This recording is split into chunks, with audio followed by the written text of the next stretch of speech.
Hello बच्चों, let's see the question. And here the question says that the end product of anaerobic respiration in humans is.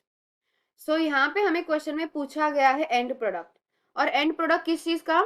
एक anaerobic respiration का, and वो भी humans में. Now we all know that anaerobic respiration मतलब क्या होता है. सो बेसिकली अनएरोबिक रेस्पिरेशन मतलब ऐसा रेस्पिरेशन प्रोसेस होगा जो कब होगा? अब्सेंस ऑफ ऑक्सीजन में होगा.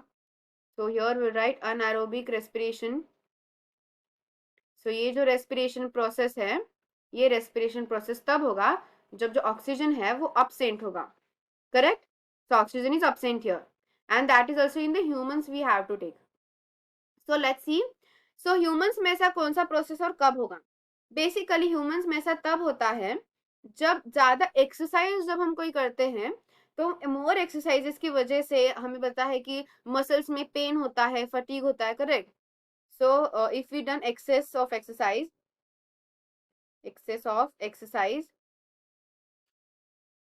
तो उसके वजह से क्या होगा? एक्सेस ऑफ एक्सरसाइज की वजह से जो भी हमारे बॉडी में तैयार होने वाला प्रोडक्ट है जो है कि lactic acid,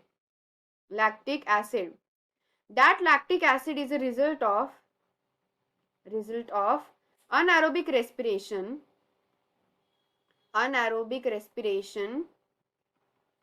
in humans. So humans के anaerobic respiration का ये result है, that is की lactic acid. और वो कैसे मिलेगा? So वो reaction हम perform करेंगे तो हमें पता चलेगा कि how we will get that. So उसके लिए कैसे reaction होने वाला है? हमें पता है कि glycolysis होता है. करेक्ट. ग्लाइकोलाइसिस. सो ग्लाइकोलाइसिस से हमें क्या मिलता है? ग्लाइकोलाइसिस से हमें मिलता है पायरुविक एसिड. ओके, ग्लाइकोलाइसिस से हमें मिलेगा ये पायरुविक एसिड. फिर ये पायरुविक एसिड जो है वो पायरुविक एसिड फर्दर रिएक्ट करने पे हमें देगा lactic acid. Okay, lactic acid. तो ये भी अब कैसे मिलने वाला है वो भी देखते हैं.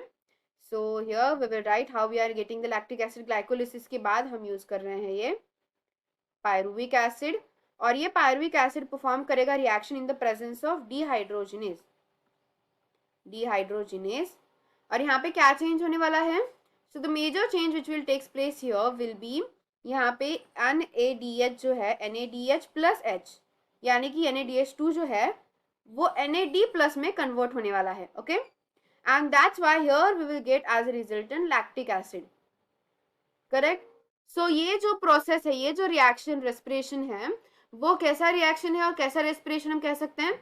एक अनएरोबिक रेस्पिरेशन जिसमें जो ऑक्सीजन है वो क्या है? अब्सेंट है. सो ऑक्सीजन के अब्सेंस में हमें रेस्पिरेशन परफॉर्म कर रहे हैं. सो दैट्स व्हाई यहाँ पे हमारा आंसर क्या होगा? अगर हम ऑप्शंस चेक करते हैं, so let's check the options. Option में पहला ऑप्शन तो लैक्टिक एसिड एकदम करेक्ट है. Next, we are not getting a ethyl alcohol. कहीं हमें यहाँ मिल रहा है क्या? नहीं मिल रहा. इथाइल अल्कोहल और कार्बन डाइऑक्साइड भी नहीं मिल रहा. नो, यहाँ पे लैक्टिक एसिड तो मिल रहा है लेकिन carbon dioxide as a product नहीं मिल रहा, क्योंकि ये अनएरोबिक रेस्पिरेशन है जिसमें हमें कार्बन डाइऑक्साइड यहाँ पे कहीं लिखा है, नहीं लिखा तो हमें नहीं मिल रहा है.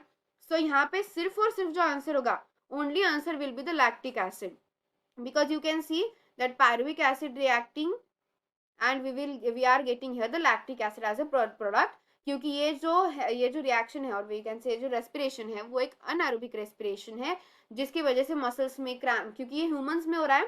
So that's why I am telling कि उसकी वजह से मसल्स में क्रैम्प आना या फिर फटीग आना, पेन आना ये फील होता है जब लैक्टिक एसिड जो है वो मसल्स में अक्यूमुलेट हो जाता है, एंड दैट इज बिकॉज कि पायरुविक एसिड कन्वर्ट हो रहा है लैक्टिक एसिड में. सो सिर्फ और सिर्फ आंसर होगा option A. So I hope you understand very well. Thank you and all the best.